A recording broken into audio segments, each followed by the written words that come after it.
of the best moments that you had on the basketball court during your Creighton career? What maybe one or two that really stick out? Number one for me will always be seeing Doug hit that 3,000 ball. That was just electric. Senior night against Providence, we're blowing them out. Doug gets to 3,000.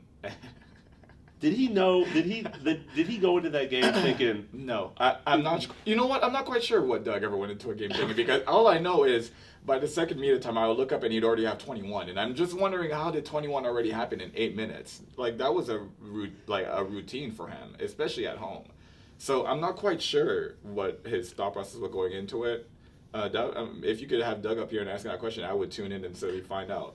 And I had a podcast before, and I haven't asked him that question, so that's kind of dumb on my part to kind of forget to ask him that question. But certainly him hitting that and seeing the crowd reaction and understanding all that went through that, all the labor, the tough workouts behind the scenes, the stuff that nobody sees, that I was fortunate enough to be a part of, just by proximity of being his roommate, being able to shoot with him and all that stuff, and him always talking about the vision, the goal that he had of himself. That was an inspiring moment for sure. And then it's a mix between beating Wichita to leave the Valley in the Missouri Valley tournament. We left the Missouri Valley to go to the Big East, and we took the regular season crown and the tournament crown. And you beat Wichita both of them. Right, exactly. And what better way to leave a conference going into a new one than to win both those crowns and just kind of take it away with us. Whenever the Valley started that next year, I remember telling the guys, like, hey, there's no defending champs. Like, they got to figure it out all over again. So, and that game was. I mean, you guys controlled a lot of that tournament championship game, but then Wichita kind of came back at the end. Yeah. And you had to make a driving layup, I think, to seal it. Yeah, so that was through traffic too. I mean, that was and if you Creighton fans remember, layups were not quite my forte. So I had actually one of our fans frame that picture and send it to me, and I still have it hung up in my mom's basement back in Ottawa.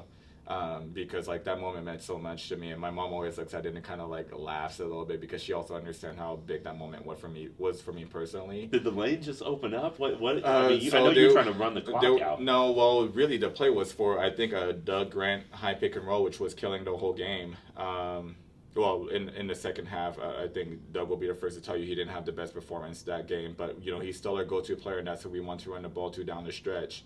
But Austin was denied. I came and caught the ball, and initially my thought was, let's just find a way to get it back to Grant so I can spread, and if they double off those guys, I'll be able to knock on an open three, hopefully. But they were denying Grant, understanding that he was going to be our trigger guy, and they were denying Doug, understanding, do not let Doug take that last shot. So before I knew it, as I'm just trying to survey the floor, trying to find different ways to get to Grant, the defender just kind of jumped on one side, and I saw the lane open up, like you said, and it closed quicker than I thought that it would, but I was still able to just have enough of an extension with my arm and enough arc on the ball to just have it softly touch the backboard and go in, and then it was a matter of getting a stop. So that memory for sure, but also the very first Big East game against Marquette was maybe one of my better games. If I remember correctly, I think I had 16, 6, and 6. And a dunk. And my one and only career dunk, that's right, if you could call it that, a rim grazer of all rim grazers. The rim moved, okay? So yeah. I think... shout out to the people at CenturyLink at the time who probably lowered the rim right when I took off and then put it right back so that the video even couldn't catch it. But I think, again, leaving the Valley and then entering the Big East and having two of my better games in my career, those are two fond memories for me.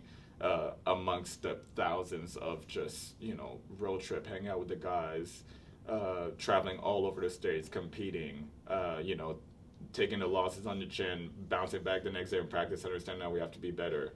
Those are the moments that I really cherish, that people didn't get to see, but the moments that people got to see was definitely those two games in particular.